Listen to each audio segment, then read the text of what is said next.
ஹாய்ப்பா! இல்லை என்ன பண்ணுறீங்க? எப்படி இருக்கீங்க? நல்லா இருக்கீங்களாப்பா? சனிக்கிழமை காலையில எந்திரிச்சதும் எப்பவும் போல கட கட கட கடன்னு கல்பனா வந்து இந்த இந்த தொடர்ந்து ஒரு விஷயத்த வந்து ஃபாலோ பண்றாங்க. பரவால்ல, எனக்கே ரொம்ப சந்தோஷமா இருக்கு.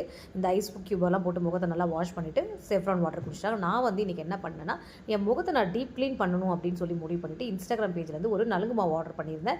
இந்த நலுங்கு மாவு வந்து பார்த்தீங்கன்னா, 1 வீக்கா யூஸ் பண்ணிட்டு தான் இருக்கேன். இது உடம்புலயும் நல்லா போட்டு தேய்ச்சுக்கலாம். இத பத்தின டீட்டெயில்ஸ் எல்லாமே நெக்ஸ்ட் வீடியோல நான் கண்டிப்பா உங்களுக்கு வந்து அப்லோட் பண்றேன்.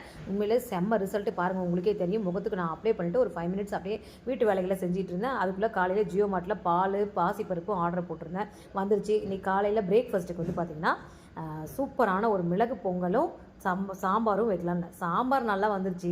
மிளகு பொங்கல் கடைசியாக காட்டுறேன் பாருங்கள், சிரிக்காதீங்க. சரி ஓகேன்னு சொல்லிட்டுக்குள்ளே வாஷிங் மிஷினுக்குள்ளே துணியை போட்டுட்டு கல்பனாக்கு நல்லா சொதன்னு எண்ணெய் வச்சுட்டு குளிச்சுட்டு வந்துட்டேன். இங்கே பாருங்கள், நான் வந்து மூக்குத்தி கழட்டிட்டேன். கழட்டினோன்னா எப்படி இருக்குது பாருங்கள். மூக்குத்தி கழட்டினா நல்லா இருக்கா இல்லை போட்டால் நல்லா இருக்கான்னு கமெண்ட்டில் சொல்லுங்கள். இந்த மூக்குத்தி எனக்கு ரொம்ப ரொம்ப ஸ்பெஷலான மூக்குத்தி. பொங்கல் பார்த்தீங்களா எந்த மாதிரி வந்திருக்குன்னு. முருகருக்கு சல்யூட்டை வச்சுட்டு பொங்கலை பார்த்தா எனக்கே பயமாயிடுச்சு.